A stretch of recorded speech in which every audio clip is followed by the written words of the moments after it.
Le travail de Byron Katie. Voici une capsule sur comment remplir la feuille de travail « Jugez votre prochain ».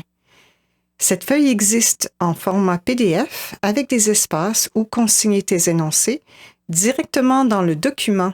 Tu le trouveras sous l'onglet français du site web de Byron Katie, thework.com. Dans cette vidéo, je te donne les instructions pour compléter la feuille de travail « Jugez votre prochain ». Lorsque tu l'auras complété une première fois en entier, tu seras en mesure de refaire le processus par toi-même ou, si tu préfères, y revenir à ta guise pour te guider dans ton processus aussi souvent que tu le voudras. L'objectif de la feuille de travail Jugez votre prochain est de t'aider, dans un premier temps, à identifier une situation stressante et, dans un deuxième temps, te fournir un espace où consigner par écrit toutes les facettes de tes pensées à propos de cette situation afin d'en vérifier la véracité concept par concept. Je t'invite à remplir la feuille tout en écoutant mes instructions. Tu peux la remplir directement à l'écran, sur la feuille elle-même si tu as la possibilité de l'imprimer, ou sinon, utilise une simple feuille de papier. Assieds-toi dans un endroit calme où tu ne seras pas dérangé et prévois une vingtaine de minutes pour bien te déposer dans la situation qui te trouble et pour te donner le temps de compléter chacun des énoncés. Pour cet exercice, ne cherche pas à être spirituel, bienveillant ou à vouloir bien faire. Donne une voix à tes jugements, à tes critiques. Prends le risque de les exprimer. Permets à ton monde caché de vivre sur papier. Il est important de le faire par écrit pour ralentir le mental, identifier l'offense et matérialiser ce qui peut encore être nébuleux pour toi. Tu peux mettre l'enregistrement sur pause à tout moment afin de méditer sur la question et noter tes réponses à ton rythme. Allons-y. Je t'invite à réfléchir à une situation stressante impliquant une autre personne, comme par exemple une dispute. Retourne mentalement dans la situation et observe ce que tu ressens. Tout en restant en lien avec ton ressenti, commence à compléter le premier énoncé. Énoncé numéro 1. Dans cette situation, qui te fâche, te perturbe, te blesse, t'attriste ou te déçoit? Et pourquoi?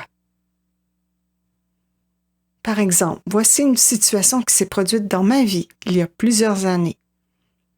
Je suis assise à la table de cuisine en train de manger. Mon conjoint quitte pour la soirée sans m'embrasser. Au moment où je le vois franchir la porte, je ressens de la déception. Dans cette situation, je suis déçue à cause de mon conjoint parce qu'il ne se soucie pas de moi.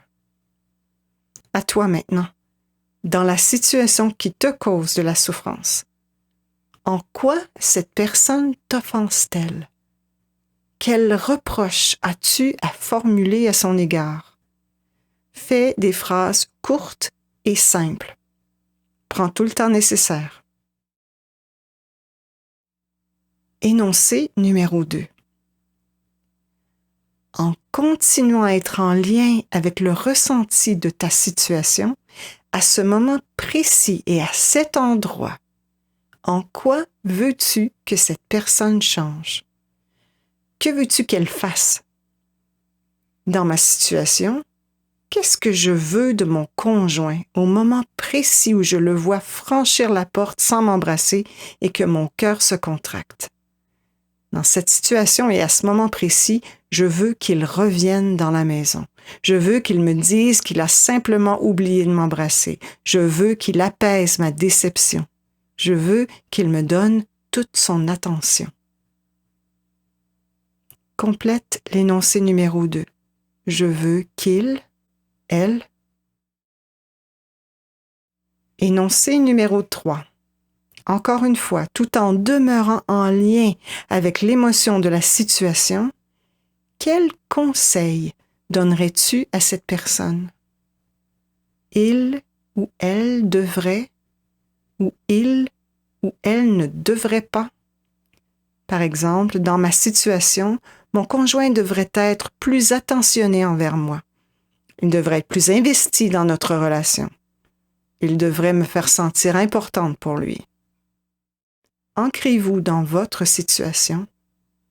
Complétez l'énoncé numéro 3 en donnant vos bons et judicieux conseils à cette personne. Que devrait-elle faire ou ne pas faire?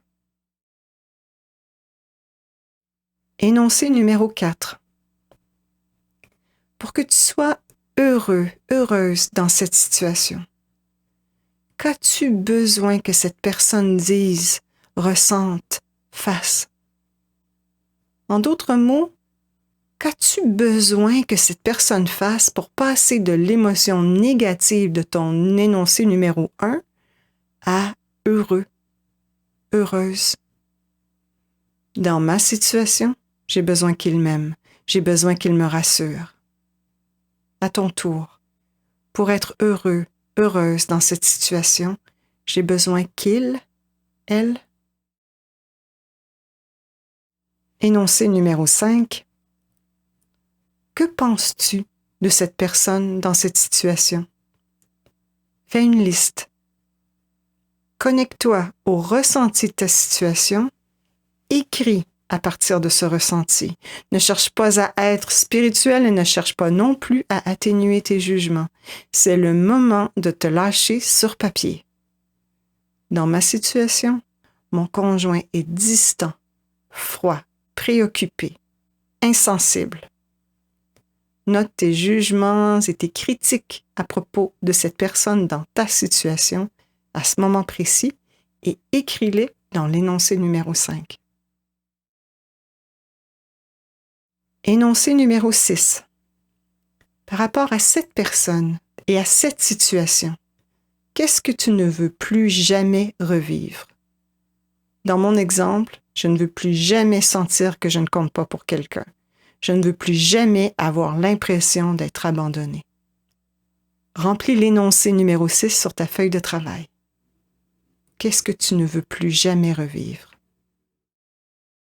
Maintenant que ta feuille de travail est complétée, tu es prêt, prête à investiguer chacun des concepts que tu as identifiés sur ta feuille à l'aide des 4 questions et des retournements. Joins-toi au groupe de pratique de Santé mentale Québec Rive-Sud 2 lundis soirs par mois pour en apprendre davantage sur l'outil Le travail de Byron Katie et pour le mettre en pratique.